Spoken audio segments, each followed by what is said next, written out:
like the economy and things like. I was because that's definitely like it's stoked in Reagan era stuff, but not too much. But like, was three strikes and you're out? Like, was that a thing at this point, Yeah, or that was becoming a thing. because you figure like that's what would happen to this character, but he kind of Yeah. already went to prison like four times, so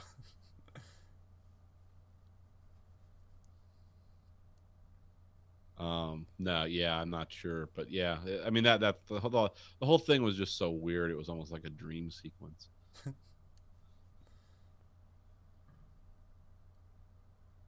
'Cause doesn't he say something else? Because I know the guy's talking about like what you can sell black market babies for. yeah. He's like, yeah, that's a fair price. Because Didn't you say he got sold on the black market for like $45,000? He's like, yeah, no, but now it it was was a, $1954. yeah, yeah. So it was like shit like that is so weird and jolting. Ugh. It's what the market will bear.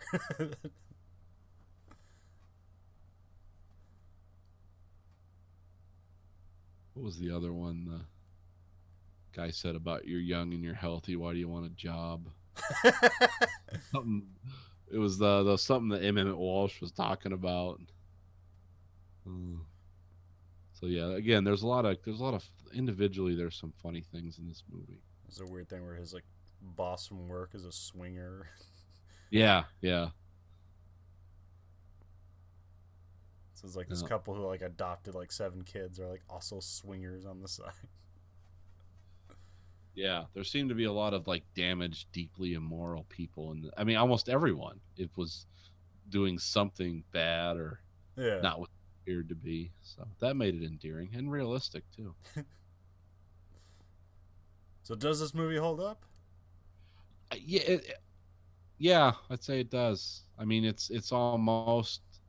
I think I mean, like this movie. One thing about this movie that's interesting watching it now was remember the reason she had all those kids all at once was because she took fertility drugs and then just gave birth to this brood of five children. yeah.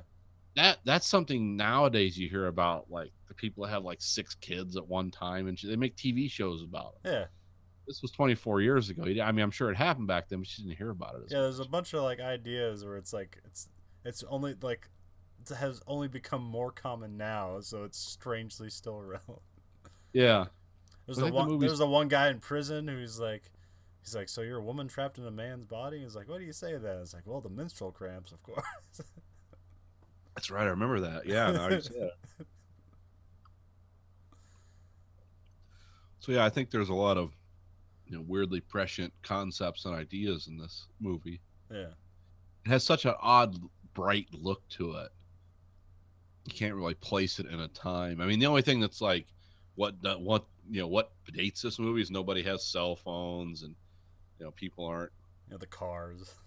Yeah, the cars are even old by this movie's standards. Yeah,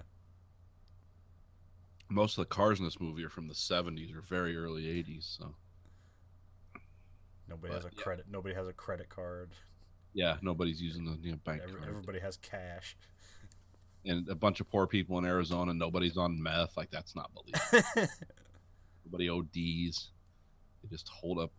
This guy's just holding up stores because he doesn't want to work, like the not because bank. he. I like the bank scene where the Yeah, it's a weird bank robbery in this too. where he, like they tell him instructions and like they just do exactly what he says and like he ends up confusing himself and like, oh no, they're doing exactly what we said. We want things because they tell him all right, everybody get on the floor. It's like don't move or we'll shoot. It's like well if I get on the floor you're gonna shoot me because I'm moving. and then Yeah, yeah, I like to. Yeah, the old guy is going to be difficult.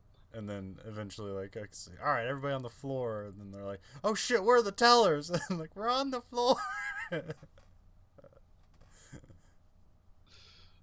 Yeah, yeah, these guys are definitely not the sharpest knives in the drawer. What do you think of the dream sequence at the end? What was that supposed to be? Did they just like have to end this movie? Was that something that was going to come true, or is that just more of his wishful thinking? I mean well I mean the biker came true but Yeah, that's the thing. Is like he has these vivid dreams, but you know, he doesn't seem to be able to effectively follow through on them. But He does feel like, it kind of splits because he's like dreaming about like Junior having a life, and then wanting to believe that like that had some sort of positive effect on what he will become. But there yeah, was also like this thing where like they just eventually have like 7 kids and like 14 grandkids or whatever, and you don't know like is that theirs? Did they adopt? How did this come to be? right. And they just don't explain it. It's just up to your own imagination. Which I kind of like. I mean, he had to end the movie. Yeah, It wouldn't have been nice if he just got put back in prison for kidnapping. yeah. Him and his wife go to prison and split up. Yeah. Well, because that was also like on the table is like they decide that they're not good for each other anymore, and they're gonna split up. Yeah. And he tells them to sleep on it, and like this is sort of like the conclusion is like they slept on it and decided staying together and having kids is